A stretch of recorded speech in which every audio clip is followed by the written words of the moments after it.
Attitudes. 5:55 p.m.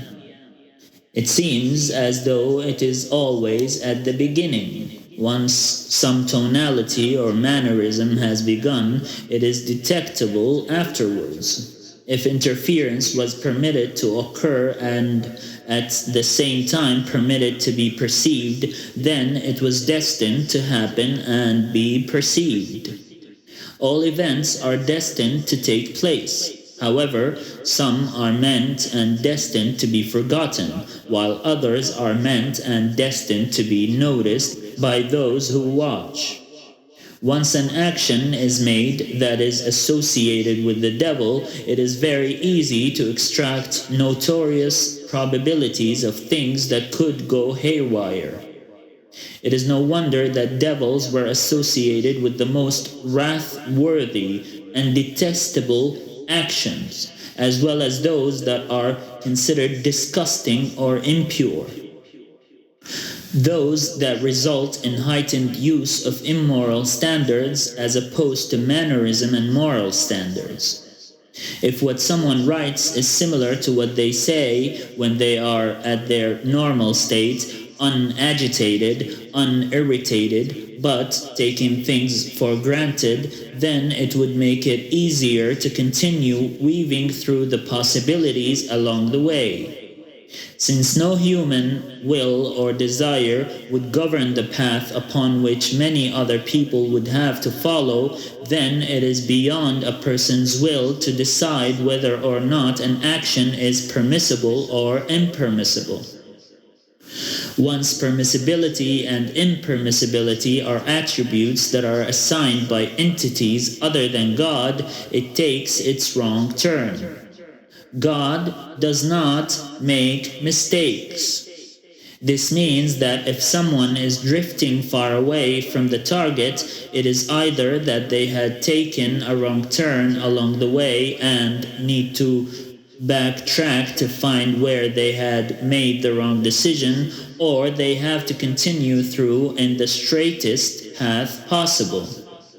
If two paths are perceived, it cannot be that both paths lead to the same thing. One path has to lead to the right path, and the other has to lead to the bad choice, or the next fork in the road. Unless God wills that they merge and form a unified path. Specificity. Definitely, by giving up belief in everything and taking nihilism as a frame of reference, one has to give up myths and folklores of old. Had they had no meaning or truth attached to them, they wouldn't have had stuck to memory. He is always a better option to follow. Always. Gravity. It is a mix between the name and the title, or the name and the actual title. Yeshua is the title of Jesus because he is called Yeshua. Your name represents your character. God is unique in the sense that he cannot have an equal or someone who is like unto him. It is difficult to write about things that are supposedly ununderstandable. This essentially means that they would be finding it difficult to speak about God when they have no information to make them realize that He is the truth. Prayer should only be done in God's name. You do not say any name other than God's name in prayer. Especially when you start the prayer. It is God who is the most merciful and the most compassionate. It seems like some good was sent his way, and therefore I felt like it was an important name to use. Yeshua means the Yeshua. It is a title that was given to Jesus. Jesus' real name is Isa. It is interesting to think that every person has their own unique name upon their birth. Every name is an identity with which the person is identifiable. This means that if we are given a name, it has to mean something that only we can relate to or can be related to him. If his name is his character, then a name that I could think of would be Sunni. Character can mean whether or not a person follows the Sunnah. God's Sunnah is the truth. There's a big difference between wishing to enter paradise and thinking that you are going to enter paradise. Therefore, committing all sorts of things as though you will enter it when in fact it is not decided yet.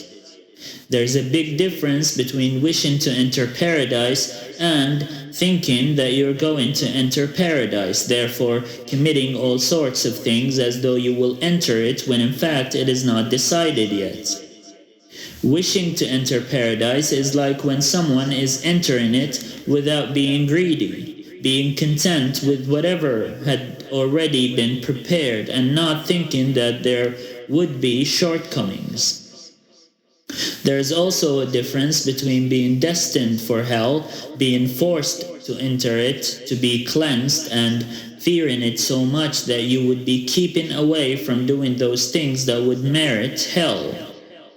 Each situation would have had multiple attitudes or responses from God.